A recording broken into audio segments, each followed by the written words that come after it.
Le 16 septembre 2015, le Burkina Faso connaissait une tentative de coup d'État à quelques mois de la fin de la transition dirigée par Michel Kafando et Isaac Zida. À la tête, le général Gilbert Diendéré et bien d'autres personnes qui seront par la suite inculpées et condamnées. 9 ans après les faits, le gouvernement du président Ibrahim Traoré adopte en Conseil des ministres un avant-projet de loi portant amnistie et conditions d'octroi de la grâce amnistiante relative aux événements des 15 et 16 septembre 2015. Pourquoi ce projet de loi et quelles sont les conditions à remplir pour en être bénéficiaire? Edaso Rodrigue Bayala, ministre de la Justice et des Droits humains, donne plus d'explications. Le cadre de la lutte contre le terrorisme, mais se retrouve avec des carrés qui sont bloqués parce que tout simplement, la procédure judiciaire n'est pas allée jusqu'à son terme.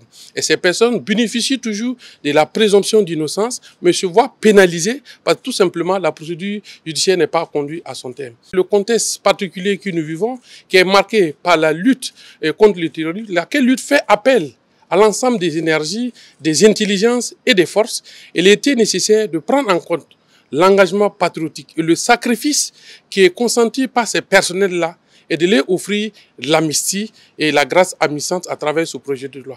Entre grâce présidentielle et grâce amnistiante, il convient de ne point faire d'amalgame. Et sur ce point, Edaso Rodrigue Bayala situe bien la différence.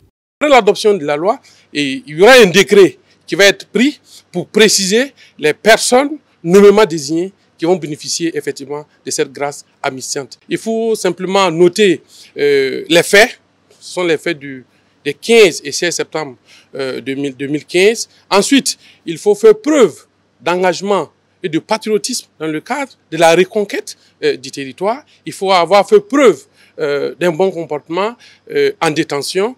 Et enfin, il faut manifester la volonté et l'intérêt de vouloir être déployé sur le théâtre des opérations dans le cadre de la reconquête du territoire.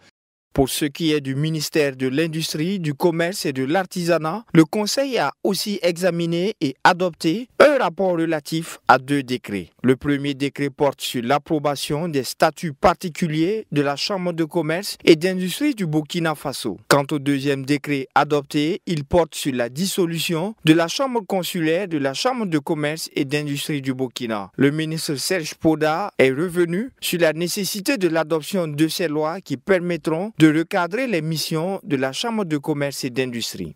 Les principales innovations qui ont été actées avec la révision des statuts de la Chambre de commerce et d'industrie du Burkina Faso portent notamment sur la suppression du lien hiérarchique qui existait entre la Chambre consulaire, qui est une chambre représentée par les élus consulaires, et l'administration Chambre de commerce en tant que telle.